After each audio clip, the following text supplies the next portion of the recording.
శోభను అరెస్ట్ చేసి తీసుకువెళ్లడానికి జయదేవ్ బిల్లా మనుషులు వస్తారని నందకిషోర్ చెప్తాడు. దాంతో రజని అతనికి అడ్డు చెప్తూ ఉంటుంది. అంతలో కొంతమంది వ్యక్తులు వాళ్ళ విల్లాని చుట్టుముట్టడంతో నందకిషోర్ సర్వెంట్ ఒక అతను కంగారుగా రజని ఉన్న రూమ్ దగ్గరికి వెళ్లి ఏదో చెప్పడానికి ప్రయత్నిస్తూ ఉండగానే వచ్చిన వాళ్ళని ఒక 10 నిమిషాలు వెయిట్ చేయమను అని సీరియస్ గా చెప్పాడు నందకిషోర్. ఆ తర్వాత రజని వెనకాల దాక్కుంటూ ఉన్న శోభను పక్కకి లాగి, ఇంట్లో చిన్న కూతురు అని గారాబం చేసి దాన్నిలా తయారు చేశావు. కాని దాని వయసు చూడు, అదేమీ చిన్నపిల్ల కాదు. ఇప్పటికైనా బుర్ర పెట్టి ఆలోచించడం నేర్చుకోకపోతే ఏదో ఒకరోజు బయట వాళ్లతో చేతులు కలిపి మన ఇంట్లో ఉన్న అందరినీ చంపేస్తుంది అని కఠినంగా చెప్పాడు నందకిషోర్. ఏదో ఒక్కసారి పొరపాటు చేసినంత మాత్రాన ప్రతిసారి ఇలానే చేస్తుందని మీరు ఎందుకనుకుంటున్నారు అని రజని నందకిషోర్తో వాదించడం మొదలుపెట్టగానే అతను ఆమెను ఆపమన్నట్టు అరచేయి చూపిస్తూ, నువ్వు ఇంకొక మాట మాట్లాడావు అంటే నేను శోభని శాశ్వతంగా మన ఇంటి నుంచి బయటకు గెంటేస్తాను. నందకిషోర్ ఫ్యామిలీకి తనకు ఎలాంటి సంబంధం లేదు అని ప్రచారం చేయిస్తాను. అప్పుడు నీ కూతురు వీధిన పడి బతకాల్సి వస్తుంది అని కళ్ళు పెద్దవి చేసి చెప్పాడు.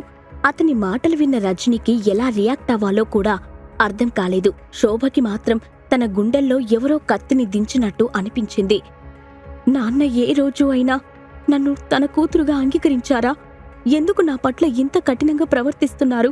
ఎందుకని నేనంటే ఆయనకి ఇంత ద్వేషం అని మనసులోనే ఆలోచించుకోవడం మొదలుపెట్టింది. ఏం చెప్పినా సరే తన తండ్రి మాత్రం వాళ్ళ మాటలు వినే పరిస్థితిలో లేడు అని అరవిందకి అర్థమైపోయింది. ఓ పక్క తన చెల్లెలు బాధ చూడలేక, తన తండ్రిని ఒప్పించలేక తనలో తాను మదనపడుతూ ఉంది. మరోపక్క శ్రావ్యని దూరం నుంచే కొంత సమయం గమనించిన సాగర్ దీర్ఘంగా ఊపిరి పీల్చుకొని నెమ్మదిగా డోర్ ఓపెన్ చేసి ఆ రూంలోకి వెళ్లాడు. తన రూంలోకి ఎవరో వచ్చినట్టు అనిపించడంతో తలపైకెత్తి చూసింది శ్రావ్య. తన వైపే జాలిగా చూస్తూ ఉన్న సాగర్ని కళ్ళు నలుపుకుంటూ చూసి, నిజంగానే నువ్వు ఇక్కడికి వచ్చావా అని బాధను అదుపు చేసుకొని అడిగింది. హా, నాకు మీ నాన్నగారు కాల్ చేసి విషయం చెప్పారు, అందుకే వచ్చాను అని నిదానంగా అన్నాడు సాగర్. నువ్వు నా దగ్గరికి వస్తావని నేనస్సలు ఊహించలేదు అంటూ శ్రావ్య పరిగెత్తుకుంటూ వెళ్లి సాగర్ని హగ్ చేసుకోబోయింది. కాని సాగర్ వెంటనే రియాక్ట్ అయి పక్కకి తప్పుకొని శ్రావ్యని ఆపుతూ, నా గురించి పూర్తి వివరాలు తెలిసి కూడా ఏంటిది చిన్నపిల్లలాగా అని వీలైనంత నెమ్మదిగా అడిగాడు. హా, నీ గురించి బాగా తెలుసు. ఈ జన్మకి నువ్వు నా వాడివి కాలేవని కూడా తెలుసు. నా మనసెప్పుడో నీ వశం అయిపోయింది అని బాధగా అంది శ్రావ్య. కాని నేను నిన్ను మంచి స్నేహితురాలుగానే చూశాను. నా మనసులో అఖిలకి తప్ప వేరే ఎవరికీ స్థానం లేదు అని ఖచ్చితంగా చెప్పాడు సాగర్. ఆ మాటలు విన్న శ్రావ్య తన బాధను అదుపు చేసుకొని కళ్ళు తుడుచుకుంటూ, ఆ ముక్తా ఫ్యామిలీ ముందు నుంచి నిన్ను అవమానిస్తూ ఉండేవాళ్లు. నువ్వు ఇప్పుడు కంపెనీకి సీఈఓ అయ్యావని తెలిసిన తర్వాతే నీకు మర్యాదిస్తున్నారు. కాని నీ దగ్గర ఏమీ లేనప్పుడు కూడా కేవలం నేను మాత్రమే నిన్ను ఇష్టపడ్డాను. అలాంటప్పుడు నీ మనసులో నాకు ఎందుకు స్థానం లేదు అని సాగర్ కళ్ళలోకి చూస్తూ సూటిగా ప్రశ్నించింది. నువ్వు చెప్పిన దాంట్లో కొంతవరకు నిజం ఉండొచ్చు, కాని అదే పూర్తి నిజం కాదు.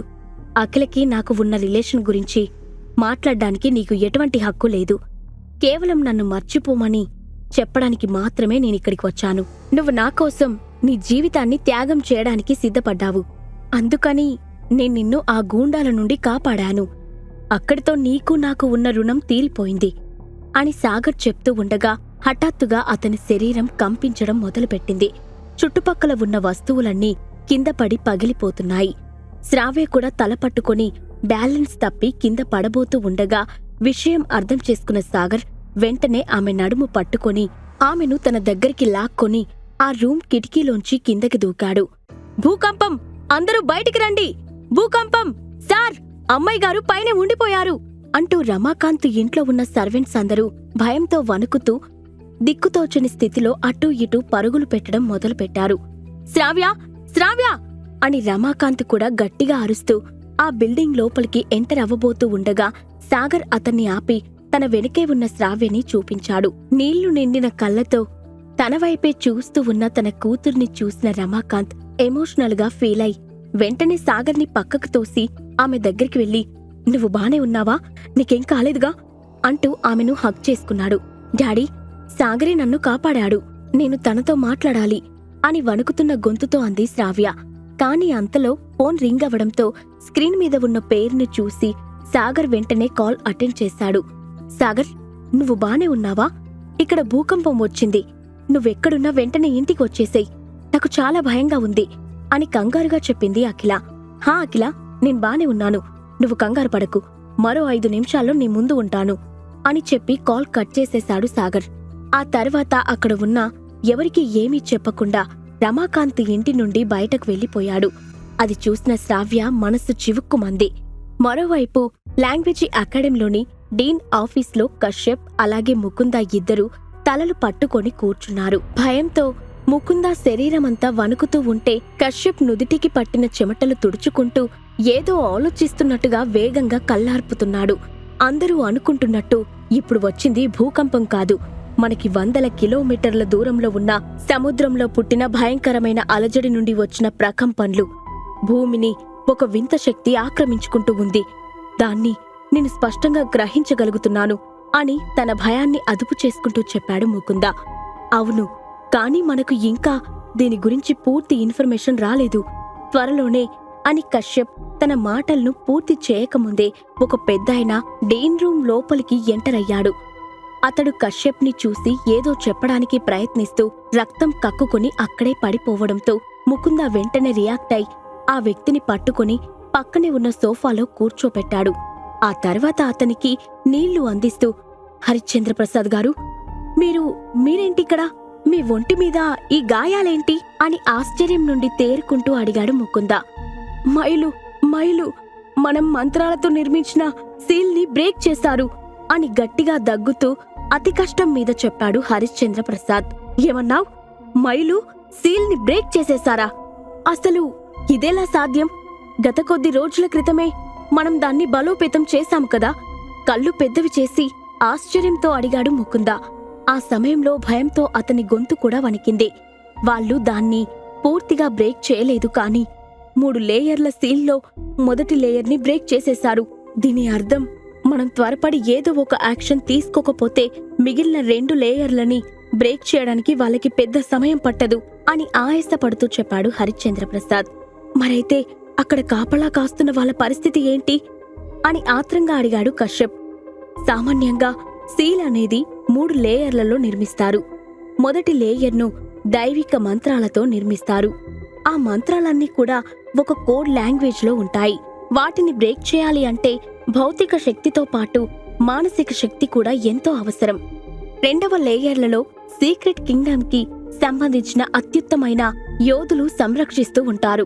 భూమిపైకి మానవులు కాకుండా ఇతర లోకాలకు చెందిన వారు ఎవరైనా అడుగు పెట్టాలని చూశారంటే వాళ్ళ అంతు తేలుస్తూ ఉంటారు. వీళ్ళు విశ్వంలోని శక్తితో తమ శక్తిని ఏకం చేసి పోరాడుతూ ఉంటారు. ఇక 3వ లేయర్లలో మానవులతో పాటు శక్తివంతమైన మాయాజీవులు ఎన్నో ఉంటాయి. అవన్నీ కూడా గ్రహాంతర వాసుల నుండి భూమిని సంరక్షిస్తూ ఉంటాయి. కశ్యప్కి దాని గురించి పూర్తి అవగాహన ఉంది కాబట్టే హరిశ్చంద్ర ప్రసాద్ని ఆ ప్రశ్న అడిగాడు. వాళ్ళందరూ కూడా మైలతో విరోచితంగా పోరాడుతున్నారు. ఈ మధ్యనే నేను ఇక్కడ సీక్రెట్ మెసెంజర్గా బాధ్యతలు చేపట్టాను. అందుకే లాంగ్వేజీ అకాడమీలో ఉన్న వాళ్ళందరికీ ఈ విషయాన్ని చేరవేయమని అఫీషియల్స్ చెప్పారు. కానీ వచ్చే దారిలో కొందరు వ్యక్తులు నా మీద దాడి చేశారు అని నీరసంగా చెప్పి కళ్ళు మూసుకున్నాడు హరిశ్చంద్ర ప్రసాద్. అప్పుడు ముకుంద వెంటనే తన శరీరంలో ఉన్న స్పిరిచువల్ ఎనర్జీని హరిశ్చంద్ర ప్రసాద్ శరీరంలోకి ప్రవేశపెట్టడం మొదలుపెట్టాడు. మరోవైపు మిరియడ్ ఇమేజ్ సెక్టార్ వాళ్ళందరూ వైజాగ్కి దగ్గర ఉన్న ఐలాండ్లోని మెయిన్ ఆఫీస్లో సమావేశమయ్యారు. భోలా ఆ సమయంలో ఐలాండ్ మెయిన్ ఆఫీస్లోనే ఉన్నాడు. కాబట్టి మైలు సీల్ బ్రేక్ చేయడానికి ట్రై చేశారు అని సులువుగానే అర్థం చేసుకున్నాడు. ఐలాండ్లో ఉన్న బిల్డింగ్స్లో 50% నేల కూలాయి. అక్కడ ఉన్న మహావృక్షాలు సైతం నేలపాలు అవ్వగా భీకరమైన జంతువుల అరుపులతో ఐలాండ్ మారుమోగిపోయింది. తన ఆఫీస్లో సమావేశమైన మెయిన్ అఫీషియల్స్ అందర్నీ చూస్తూ, "ఇక్కడ ఏం జరిగిందో నేను మీకు ప్రత్యేకంగా వివరించక్కర్లేదు. మనపై దాడికి సిద్ధమవుతున్న వారి ఉనికి మనందరం గ్రహించగలిగాము. దీన్ని మన మిరియడ్ ఇమేజ్ సెక్టార్ వాళ్ళు ఎలా ఎదుర్కోవాలో ఏవైనా మంచి సలహాలు ఉంటే చెప్పండి అని తన సింహాసనంపై కూర్చుని గంభీరంగా అడిగాడు భోలా. అతడు అలా చెప్పిన వెంటనే అక్కడ ఉన్న వారందరూ తమలో తాము మాట్లాడుకోవడం మొదలుపెట్టారు. మనం నేరుగా మైలుతో పోరాడి గెలవలేము. మన మెయిన్ బ్రాంచ్ ఒక ఐలాండ్ మీద ఉంది కాబట్టి దీన్ని పూర్తిగా నాశనం చేయడానికి వాళ్లకు కేవలం 2 సెకండ్లు చాలు అని వాళ్లలో ఉన్న అనుభవజ్ఞుడైన ఒక పెద్దాయన అన్నాడు.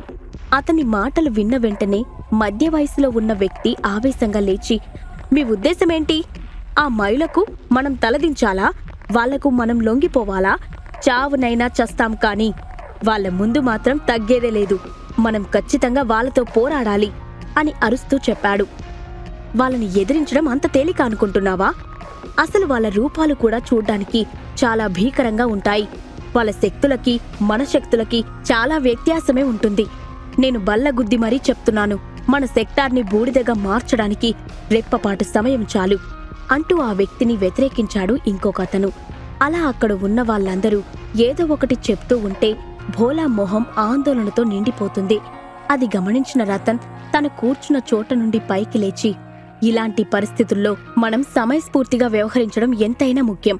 నేను ఇది మన వాళ్ళందరి రక్షణను దృష్టిలో పెట్టుకుని చెప్తున్నాను. మనం కొన్ని రోజులకి హెడ్ క్వార్టర్స్ వదిలి వెళ్లిపోదాము. ఎంతైనా మన మిరియడ్ ఇమేజ్ సెక్టార్ బ్రాంచ్లు చాలా చోట్ల ఉన్నాయి అని తెలివిగా చెప్పాడు. అతని మాటలు విన్న వెంటనే అక్కడ ఉన్న అందరూ చప్పట్లు కొడుతూ అతనితో ఏకీభవించడం మొదలుపెట్టారు.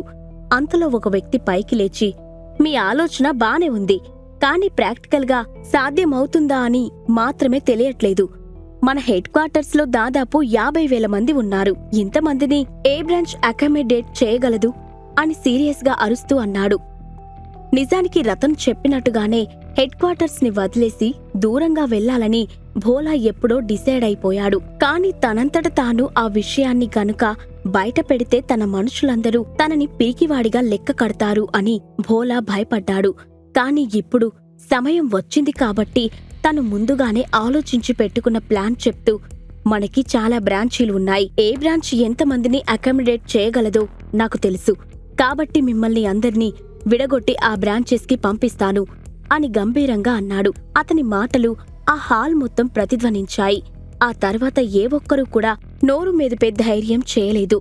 అప్పుడు భోలా చప్పట్లు కొట్టగానే ఒక అఫీషియల్ ముందుకు వచ్చి, హైదరాబాద్, ఖమ్మం, అలాగే విజయనగరం, ప్రస్తుతానికి ఈ 3 చోట్ల బ్రాంచ్ల్లో మీరు ఉండవచ్చు. ఇంకొక 30 నిమిషాల్లో మీరందరూ మీ సామాన్లను ప్యాక్ చేసుకుంటే మిమ్మల్ని ఇక్కడి నుంచి షిఫ్ట్ చేస్తాము అని చెప్పాడు. మరోవైపు హైదరాబాద్ సిటీకి దూరంగా ఉన్న ఒక ప్యాలెస్లో ఒక ముసలాయన కళ్ళు మూసుకొని మెడిటేట్ చేస్తూ ఉన్నాడు. అతని చుట్టూ నల్లని శక్తి వలలాగా కమ్ముకొని ఉంది. మైళ్ల రాకతో సీక్రెట్ కింగ్డమ్లో ఎలాంటి మార్పులు చోటు చేసుకోబోతున్నాయి? మైళ్లని ఎదిరించడానికి సాగర్ ఏ విధంగా సహాయపడనున్నాడు? ఈ ప్రశ్నలకు సమాధానాలు తెలుసుకోవాలంటే నెక్స్ట్ ఎపిసోడ్ వినాల్సిందే. క్రింద ఇచ్చిన లింక్ ని క్లిక్ చేసి పాకెట్ ఎఫ్ఎం యాప్ ని ఇన్స్టాల్ చేసుకోండి. Stay tune to pocket FM.